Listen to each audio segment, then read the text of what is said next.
the trick in web hosting is support. If I can easily move my website from platform A to platform B without much hassle, that's like magic. This country is still going online and going online very fast. And by the way, there are a lot of American companies who advertise at that country because they would like to have income from that. It has now come to light that you need a professional email. Protect this country from American brands.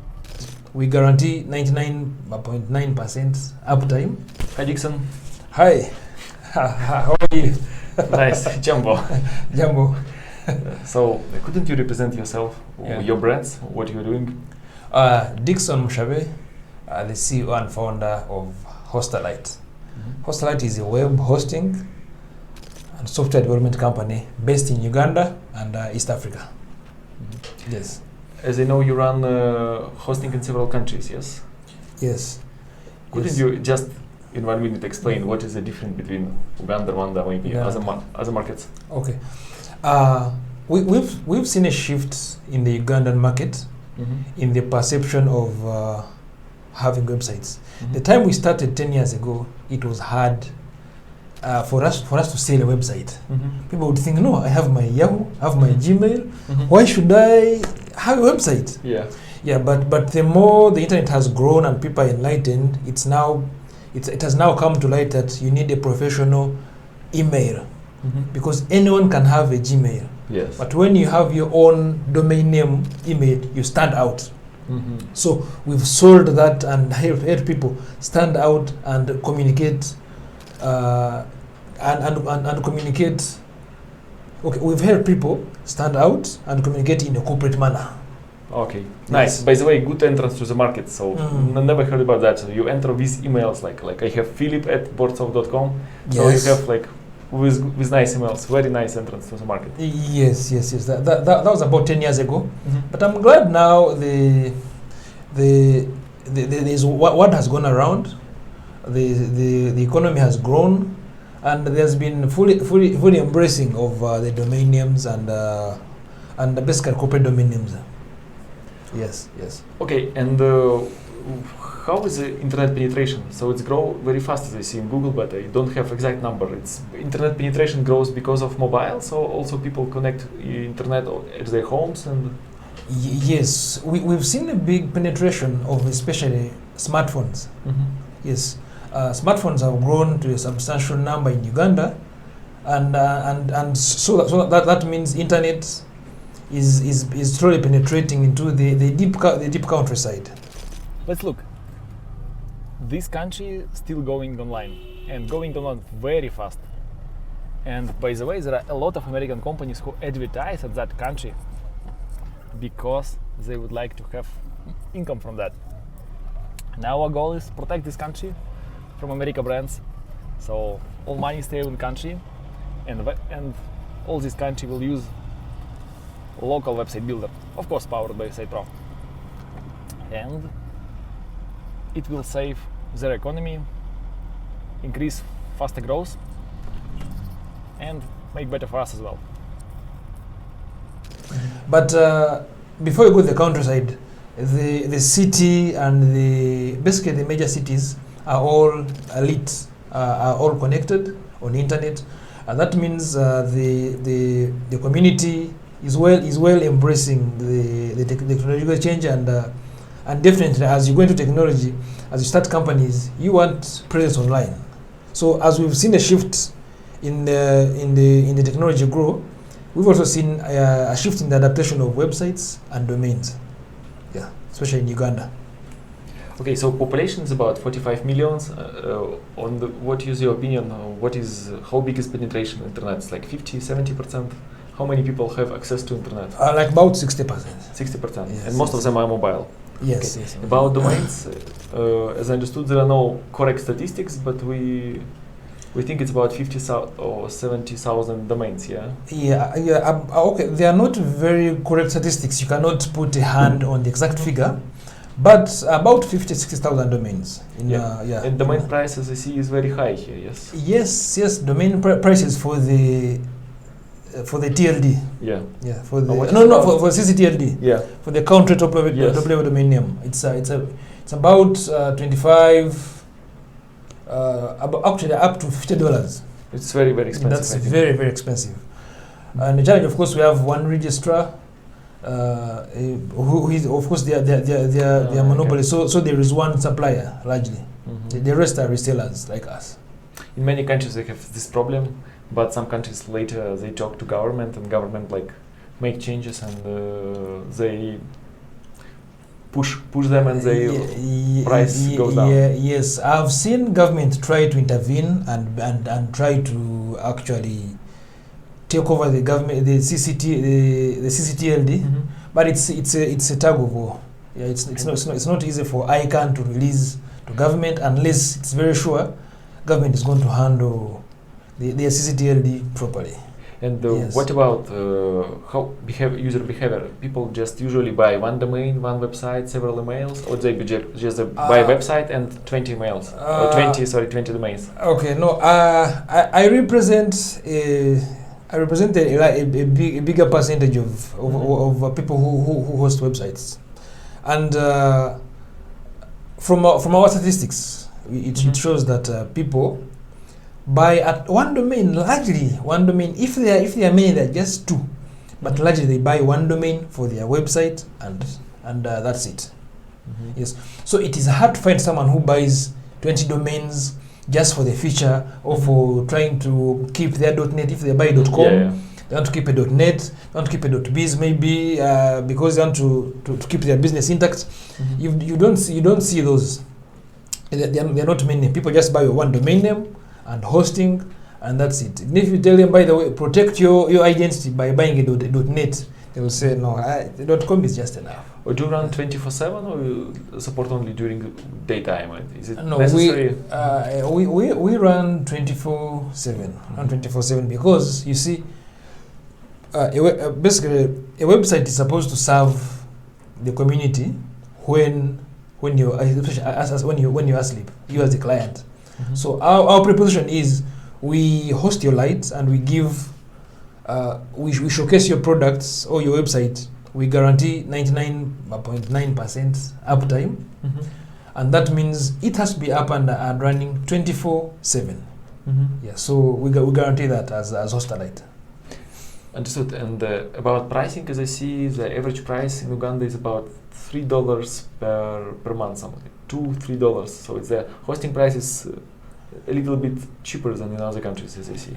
Yes, hosting price is cheaper than other companies. And you know, web hosting is one business which is very easy to enter because you get a reseller account somewhere and boom, you start. Mhm. So we have people who have brought down the pricing because of the costs. They don't have too many costs. So you'll find a $3 hosting in this country. Now, what separates that is reliability. Are they reliable? Mhm. Are you going to phone them at night and you get them? Mhm. Are you going to send a support ticket and get them? Is it a one-man company? Mhm. You know, yeah. So yes, the prices are there, but those who know quality and who know the value of the websites, they go for the fair pricing as opposed to the $3 per month. Yeah.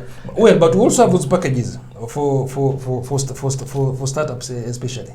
Yeah, and Yes. what about payment gateways? As I see, you have your own telecom Airtel or something. Airtel, yeah, yes. No. What is the most preferable payment gateway? The most we have Airtel Money. ATM. Airtel Money, Okay. MTN Mobile Money, Mhm. and now we've had, of course, we have people are starting to pay using Visa. Mhm. Yeah, using Visa cards, the penetration is also growing, and we've had integrators like FLUTTERWAVE. Mhm. Yeah, FLUTTERWAVE is at least one sure way of collecting. But most of payments, them are Uganda-based, yes. So it's local payment gateways. Yes, so yeah, FLUTTERWAVE is Africa-based. Mhm. It's a Pan-African company. So it's easy for it to use in Uganda, and setting up is as quick as anything. Then mobile money, Mobile money, it's just sending money to someone on their phone, and they receive it and they set you up. Yeah, or your hosting up. Yeah. But just curious why like M-Pesa very popular in Swahili market, but not popular here. It's because of telecoms, I think. Because of telecoms, yeah.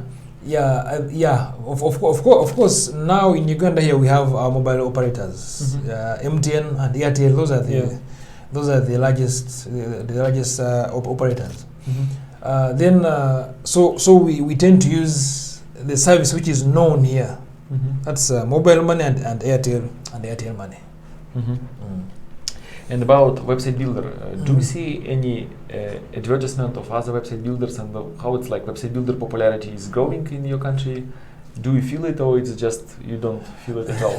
No, it's starting to peak. It is just starting. Okay. Yeah, because people have been used to coming and we develop your website, but with growth in knowledge and understanding and people being exposed, they realize, oh, whether we can do this on our own. I can go set up a domain name, set hosting, drag a picture, drop it here. Or what about free builder? Do people prefer to use like free builder, like they go to several site builders, they have free plans? What do you think about that? Yes, if there is anything free, you will surely get subscribers. And what is about this problem about on-premises or cloud version? Because now people, like a lot of hosting providers, provide the cloud in US, but in the long term, you should provide something here in Uganda, in Kampala. And the idea that what is like your what is your view, like it's better to use like these cloud products that are based in Amsterdam, Germany, US, or it's better to use here in Uganda? Okay, for now, I would propose and strongly support cloud-based hosting because one, it's very reliable, very reliable in terms of infrastructure, in terms of power reliability. You will find your servers very stable, servers up and running 24/7. So you can guarantee your clients that you'll be up and running 24/7. If you run something in Uganda, it should be electricity disappear every time per day. Yes, exactly. However, we have people who have their local data centers, and we're actually building. There's one company called Raxio. It's building a data center in Namave, and very soon we'll have a Ugandan-owned data center, and of course we shall have some of our servers in that data center. Because it's very important because when you now developing your company, you send money to US. Yes. And if this money stay in Uganda, you have money to develop data centers. But as many hosting companies send money to US, US grows. Yeah, and your local data centers. Yes. So you collect money, send it to the US.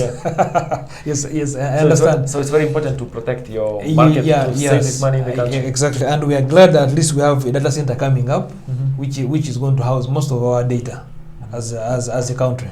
And when you have a data center here, you will be very competitive with global brands. Yes, true. Because now United States brands comes and you you able to compete sometimes. Like with hosting, it's nice because you have this all mobile payments. You, by the way, support is in English or it's Swahili or it's like you mix several languages. It's mostly English. Mostly English. So you see, it's like for English markets, it's very easy to come here. Yes. So you need like somehow to protect. So one way to protect is of course these small payment gateways that nobody would like to connect to their systems. Yes. And also one other thing is this local data center. Yes. So it's very important. Okay, maybe we talk some about some tricks. For example, maybe you can share maybe your most successful trick in that, or maybe your successful thing in that you make in your company, and maybe most unsuccessful. Maybe you invest in some startup that doesn't work. And okay. Yeah. Maybe I can share one of the hacks or tricks in web hosting. A web hosting company tends to promise reliability and support. The trick in web hosting is support and reliability, because the clients you're dealing with don't even have knowledge of even setting up an email address on their phone. And so they need your support, full-time support. So our trick has been supporting the person, not thinking that, not asking, what, that's a very small thing. How come you don't know it? Yes, they actually don't know it. For you, it's your business. Because there are also things they know which you do not know. So technical things, even if it's as obvious as it sounds, do it for your client. That has been our trick as Hostalite. In Europe and America, as you see, the customer acquisition cost is very high. It's about 200 euros. It of course depends on the industry, but in our industry it's about like that, 200 euros per customer. Yes. So customer per year, 30 euros, but to get the customer. Get the customer. Yeah. So one of trick now we use like these YouTube videos, not that one that we record right now, but other like for end customers, and we advertise like website import, our unique technology, and the idea is that when you start advertising it. Some bloggers see it and start advertising by themselves. So they advertise our technology because it's nice. And we just pay for some bloggers, but other bloggers do it for free. Because because leading bloggers doing it, they need the content as well. So they copy content. So we like push some money, like we call it seeds. And other bloggers also start writing for you for free. And the idea is that we have increased our registration by 5 times, and we still like in a weeks. Okay. And now we're thinking how to increase our registration, multiply 10 times, just in weeks, because like just good video produce like a lot of registration. Registration really, you can just see in the graph like 3-5 times. Yes. Like which what's happening, and later the people upgrade, and. But of course you need to pay attention on that, you just need to manage. But this like website import technology, very nice for advertising, because it's unique and like big global brands do not have it. And by the way, what do you think about website import? How people would use it in the future, for example, if it's in one click, people can get website from Facebook, from LinkedIn, I don't know, from Instagram. Or for example, I have website somewhere, just put one click and website is on the Hostalite. What do you think? What people would do if this algorithm works ideal? Oh, I'm telling you, that would be like a dream come true. If you can easily move, because you see, if I can easily move my website, from platform A to platform B without much hassle, that's like magic. You get so. It's going to be good. It's going to be, and I'm very, very sure it's going to be embraced, because. It's a hassle. If you have a Joomla website, for example, moving it to WordPress, it's like a nightmare. If you have any other site from any site builders, moving it is a nightmare. But if you can have that functionality of moving your website from giving freedom, freedom. Once people realize that there is freedom in this, they'll embrace it. Yes, you're not holding everyone at ransom. And maybe you can share some things that not work for your company. For example, you spend money here, it doesn't work. If you have some, if not. We tried one marketing. We tried marketing a product for individuals. I think our approach was sell a very small at a very small cost. And give a big offer. We got too many clients that servicing them became a problem. And we're offering because we're making 10 years, so we're giving a huge product, a huge offering for a long time without changing, without upgrading anything, and we got very many clients. So we got stuck with them, giving them big service at a very low cost. Of course, somehow it helped us, but it was so costly, so costly for the company. So we also make many tricks. We do a lot of experiments, like for example, providing different prices, providing like different methods, different conditions for several countries. And we do a lot of tricks, and we start testing with small countries. or for example, with countries where there are no customers, and we did some tests. If we quantity shows that test doesn't work, but when we start doing tests with the big countries, it shows absolutely different things. So, like my suggestion, if you test something, you also need to test with your end customers, like this your main audience. By the way, Elon Musk said, if you don't know what to do, like, and Steve Jobs also said the same, just you need to do something you feel. Like, yes, the idea that if you just know like A or B, you just have a vision and go to that vision. And if small experiment doesn't work, you can go big because you feel it. You should go like that. Yes. So for us, it was a big problem because we have in a year tested several experiments, and it doesn't work. And the problem was we just tested with a small audience, not with big one. What's the big one? So we need to test with all audience With all to get results. Yes, that's true. So save Uganda market from US companies and believe you will succeed there. Okay. Yes. Asante kaka. Okay, hiya. Thank you so much. Karibu. Okay. Karibu. Hey, man, you're coming. Hakuna matata. Matata.